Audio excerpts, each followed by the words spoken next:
Assalamu alaikum. We have already started the series of tenses. Today we will discuss past tense. So basically past tense वो tense है जिसमें हम गुजरे हुए वक्त की बात करते हैं। गुजरा हुआ वक्त वो करीब का भी हो सकता है, वो काफ़ी दूर का भी हो सकता है, वो बहुत पुराना भी हो सकता है। जैसे कि पास्ट टेंस मोस्टली इस्तेमाल तब होता है जब हम नैरेटिव या डिस्क्रिप्टिव राइटिंग करते हैं। नैरेटिव या डिस्क्रिप्टिव राइटिंग का क्या कॉन्सेप्ट है? जब हम थर्ड पर्सन नरेशन में बात करते हैं मोस्टली, तब हम पास्ट टेंस का इस्तेमाल करते हैं। जैसे मैंने लास्ट वीडियो में भी आपको बताया था, सबसे ज़्यादा यूज़ होने वाला टेंस प्रेजेंट टेंस है, क्योंकि जितने भी लेटर्स, मेमोज, रिपोर्ट्स, जितना कुछ भी लिखा जाता है वो मोस्टली प्रेजेंट टेंस में ही लिखा जाता है। पास्ट टेंस जस्ट तभी इस्तेमाल होता है जब आप इसको डिस्क्रिप्टिव या नैरेटिव या स्टोरी राइटिंग या स्टोरी टेलिंग का काम करते हैं। सो अब हम देखते हैं कि पास्ट टेंस का जो फॉर्मूला है वो किस तरह से है।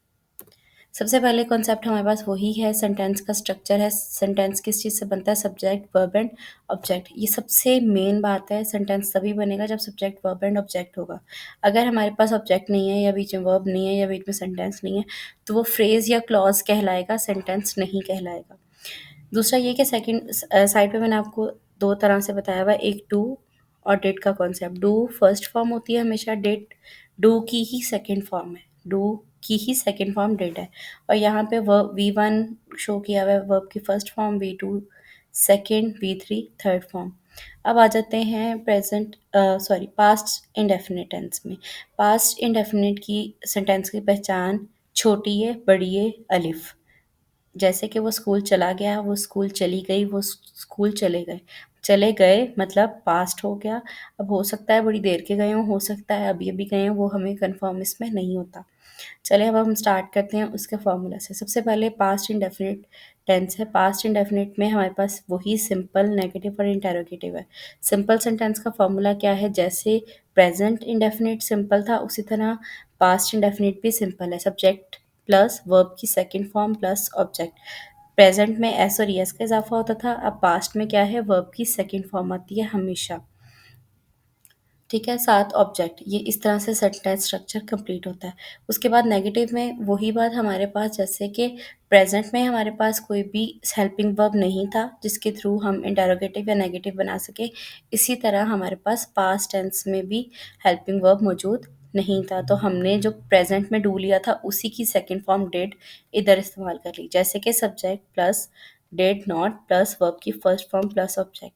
अब सबसे बड़ा ब्लंडर जो टेंसेस में मोस्टली किया जाता है वो ये किया जाता है कि यहाँ पे डिड भी लगा दिया जाता है, और डिड के साथ साथ यहाँ पे सेकंड फॉर्म ऑफ वर्ब भी लगा दी जाती है, जो कि बिल्कुल गलत है, क्योंकि ऑलरेडी डिड जो है वो डू की सेकंड फॉर्म ही है।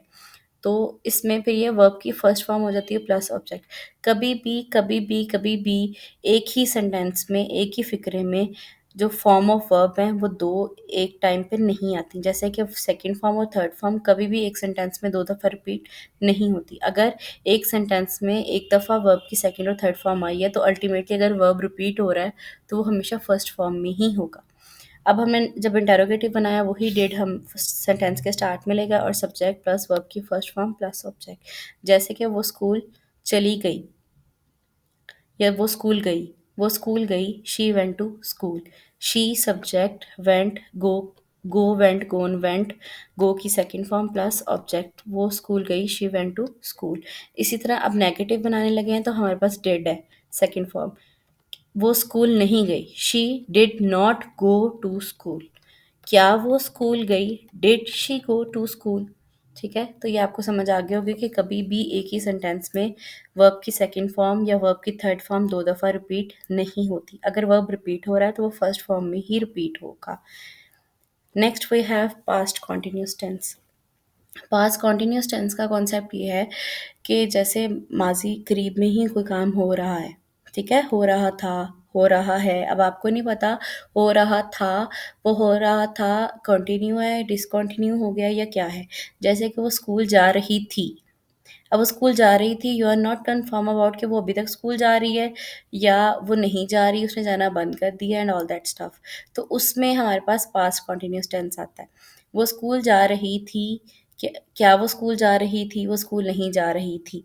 अब थी, था, थे का कॉन्सेप्ट क्या है? Past continuous. अब कॉन्टिन्यूस में मैंने आपको पहले भी बताया था कि जब भी कॉन्टिन्यूस होगा, जब भी कॉन्टिन्यूस आएगा, कॉन्टिन्यूस टेंस आएगा, तो हमेशा वर्ब की फर्स्ट फॉर्म के साथ आईएनजी आएगा, चाहे वो पास्ट है, चाहे वो प्रेजेंट है, चाहे वो फ्यूचर है। इसी तरह अब यहाँ पे भी है। अब सिंपल सेंटेंस में क्या है? Subject plus was were. Was किसके साथ आएगा? ही शी इट सिंगुलर के साथ। वर किसके साथ आएगा? प्लूरल के साथ, प्लस वर्ब की first form plus ING plus object. वो स्कूल जा रही थी। She was going to school. वो स्कूल जा रहे थे। They were going to school. अब इसी तरह नेगेटिव है। नेगेटिव में सब्जेक्ट है, वाज वर, हमारे पास हेल्पिंग वर्ब मौजूद है, हमें हेल्पिंग वर्ब बोरो करने की जरूरत नहीं है। प्लस नॉट प्लस वर्ब की फर्स्ट फॉर्म प्लस ऑब्जेक्ट। वो स्कूल नहीं जा रही थी। She was not going to school.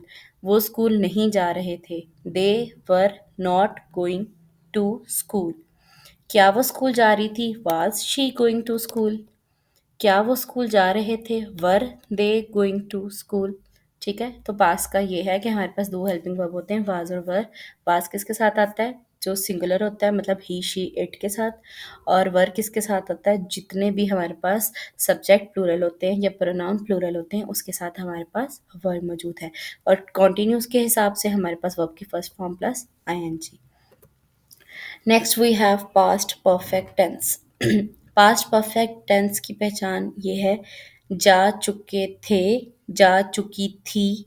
ठीक है, तो जब था चुका के साथ चुका, हमने हमेशा पहले भी कहा था कि परफेक्ट टेंस की पहचान है था वही पास्ट की। ठीक है, इसमें हमारे पास एक ही हेल्पिंग वर्ब है, had. He she it they them we, सबके साथ हैड ही आता है, कोई भी सिंगल प्लूरल का कॉन्सेप्ट नहीं है।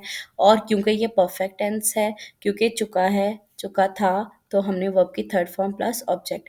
अब एक बात जो तीनों टेंसेस में कॉमन है, पास्ट परफेक्ट में, प्रेजेंट परफेक्ट में, फ्यूचर परफेक्ट में, वो ये है कि वर्ब की थर्ड फॉर्म ही आनी है प्लस ऑब्जेक्ट। अब देख लेते हैं।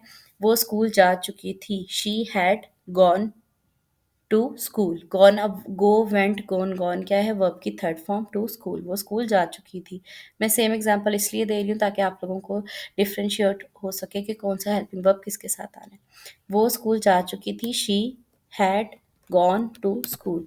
वो स्कूल नहीं जा चुकी थी। She had not gone to school. क्या वो स्कूल जा चुकी थी? Had she gone to school. तो ये पास्ट परफेक्ट का टेंस का हमारे पास फॉर्मूला है। पास्ट परफेक्ट की आपने एक बात याद रखनी है कि एक तो हैड आता है हर हर सेंटेंस के साथ, मतलब हर तरह के प्रोनाउन और नाउन के साथ, और वर्ब की थर्ड फॉर्म आती है। वर्ब की थर्ड फॉर्म एग्जैक्ट तीनों टेंसेस में वही आनी, क्योंकि हमारे पास जब भी परफेक्ट की बात होती है तो वर्ब की थर्ड फॉर्म ही आती है। Next we have past perfect continuous tense. अब past perfect continuous tense present perfect continuous tense की तरह इसमें परफेक्ट और कॉन्टिन्यूस दोनों की जो है वो एग्जांपल्स आएंगी, दोनों की ही जो ऑप्शंस है वो इसमें आएंगी। अब दोनों की ऑप्शंस किस तरह आएंगी? परफेक्ट से हमने क्या लिया? हैड ले लिया। कॉन्टिन्यूस से क्या लिया? वर्ब की फर्स्ट फॉर्म और आईएनजी। अब सिंपल सेंटेंस में हमारे पास सब्जेक्ट है plus had been plus verb की first form plus object plus since और फॉर प्लस आपके पास जो भी टाइम पीरियड होता है। नेगेटिव में भी subject plus had not been, had not, not had और बीन के मिड में आएगा, नॉट बीन प्लस वर्ब की first form plus object plus since और फॉर। इंटेरोगेटिव में भी ऐसे ही है, हैड पहले आ जाएगा, then subject plus been plus verb की first form plus object plus since और फॉर। सिंस और फॉर के लिए मैं अलग वीडियो भी बनाऊंगी, लेकिन इसमें भी मैं आपको थोड़ा सा बता दूंगी कि सिंस और फॉर का इस्तेमाल किस तरह से होता है। अब वो 2 साल से स्कूल जा रही थी। वो 2 साल से स्कूल जा रही थी। She had been going to school for 2 years। For 2 years। वो 2 साल से स्कूल नहीं जा रही थी। She had not been going to school for 2 years। क्या वो 2 साल से स्कूल जा रही थी? Had she been going to school for 2 years।